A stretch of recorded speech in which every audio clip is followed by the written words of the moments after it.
Sabi ko kasi walang hinto, di ba? Sabi ko sa inyo tuloy-tuloy tayo, di ba? Hanggang di ako hinto, yun ang usapan natin. Ang kulit, ang kulit. Yan ang sinasabi ko, yan ang sinasabi ko. Ang kulit, men. Nagalit ako ngayon. Totoong kamag-anak, yung totoong ong fam, hindi gagawin yun, men. Hindi ka ong fam kung ganun ka, hindi ka kamag-anak kung ganun ka kasi wala kang respeto. Na ganyan, kung ano yung instruction ko, yun ang instruction ko. Hindi yung ano, sana inundahan mo kami. Diba? Tsaka ka nagsabi niya, kailangan ko uminto, mag-ayos ako ng camera. Diba? Kasi ang dami na nangyari kanina, I don't know kung sino ba yung mga yun.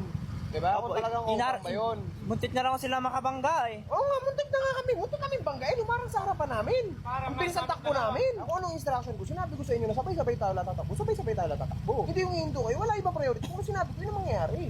Kaya nga ako nauuna eh. Lingon ako ng lingon sa inyo. Kung kumpleto ko lahat, hindi naman ako mag-disgrasya nun.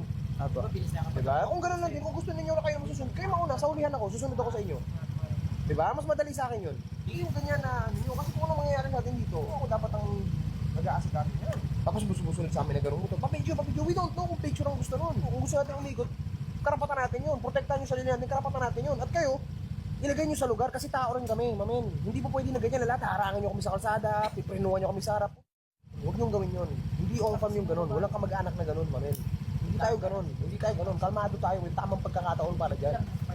Diba? May tamang pagkakataon, hindi laging atake ng atake. Hindi natin lahat makukuha sa agresibong paraan ng mga bagay-bagay. Magdidisgrasya lang tayo kapag ganyan.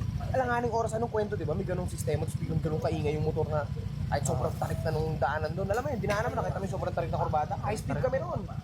Diba? Tapos magpapaiwan kayo para sa ano yun. Not like that, man. Don't do that. Apo. Pasensya po. Sorry po.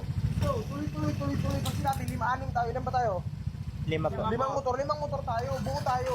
Pag sinabi kong hataw tayo lahat, hindi yung hihinto-hinto kayo. Mahaba pa itong babiyahe natin, madilim pa to. Hindi natin alam kung anong meron dito. Napunta tayo ng gabi dahil nawalan tayo ng gasolina. Pero sobrang layo ng daan. Diba? Walang ibang mapupuntahan. Okay? Tara, sunod.